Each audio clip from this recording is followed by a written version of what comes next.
杨言，看什么呢？都磨着了。我看蚂蚁搬家呢。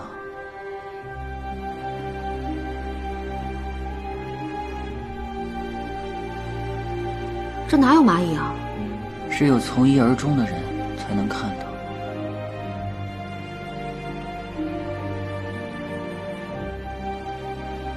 是啊，就连蚂蚁都知道挪挪窝。你跟九王为何这么傻，还要回来？我是陪九哥回来的，他去哪儿我就去哪儿。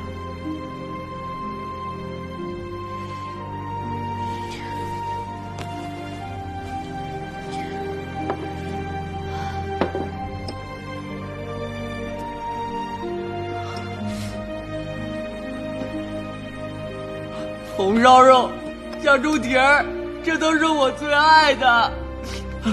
慢点吃，慢点吃。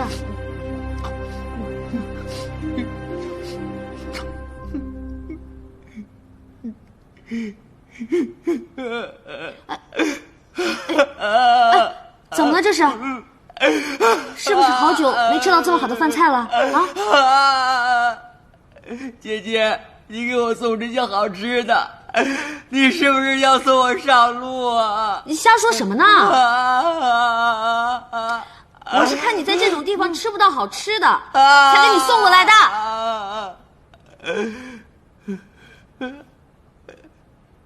我是有骨气的男人，不是进来之食。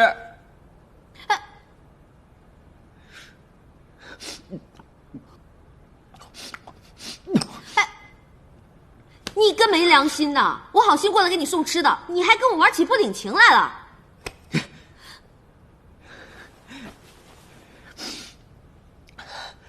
要不是你向皇上投怀送抱，九哥也不会鬼迷心窍的去投敌。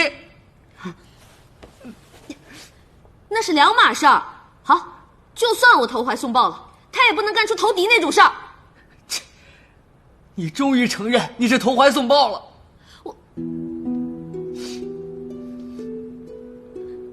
那他就没想过，如果达子攻陷了平宁城，而我就在平宁城里面，我里外都是死路一条，他就没考虑过我的感受吗？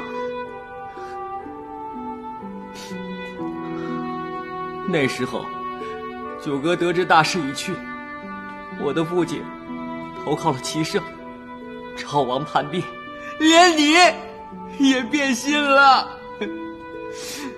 你们都跟着齐胜，九哥他一无所有了，他只有一腔愤恨，只想杀了齐胜，赢了齐胜。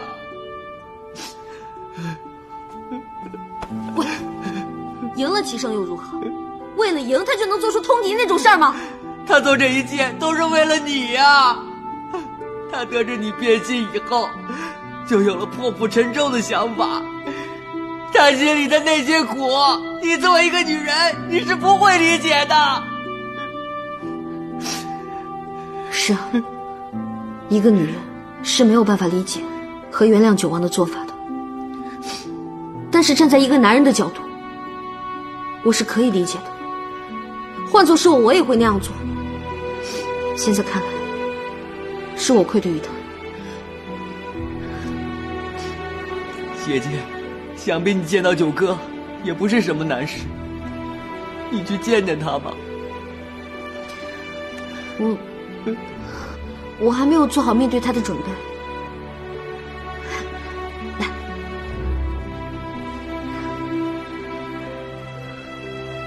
咱们两个今天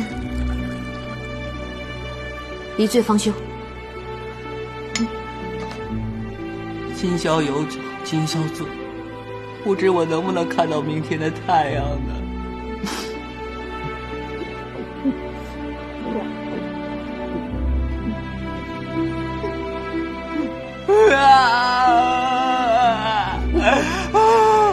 姐姐，你这还不是送我上路？你这熊孩子，你怎么没完没了？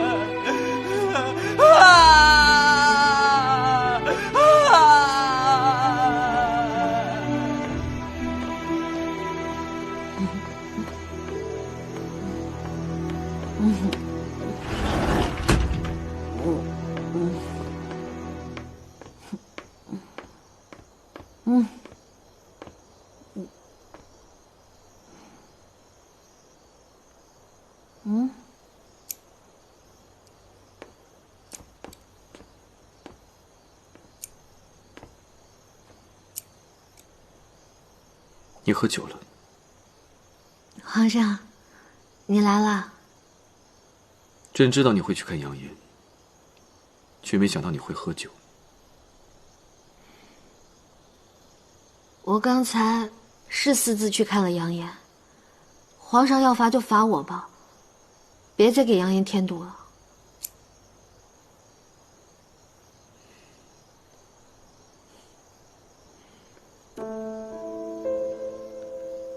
朕罚你做什么？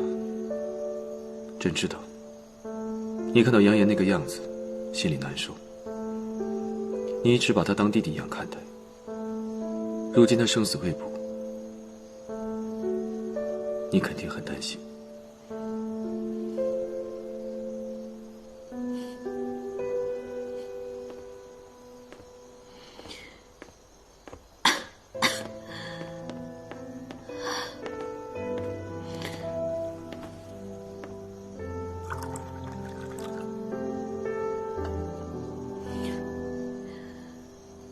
今天我看见他那个样子，真的很心疼。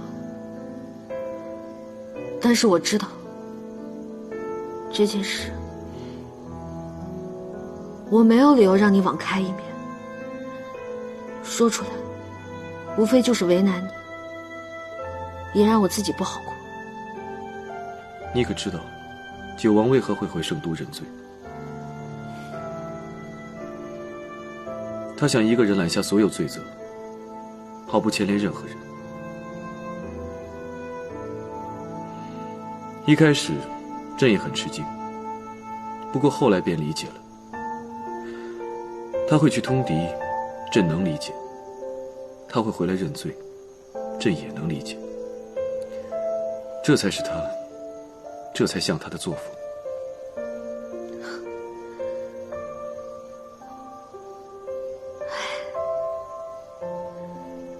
人总是在一念之间，对错都由不得自己了。皇上，我希望你相信我，与九王再无其他感情了，只是觉得他不应该这样去死。老九他作为一个男人，一辈子为情而去，可这情本就不属于他。他想夺回王位，可他在关键的时刻又做出了最错的选择，以至于到了今日这般境地，既要怪他自己，也要怪命运不佳。朕和他同为男人，能够理解他的所作所为。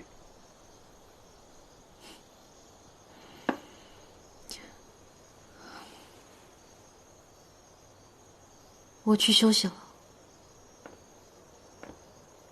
你就不问问，朕打算如何处置他们？我知道，皇上早已有主意。我再说什么，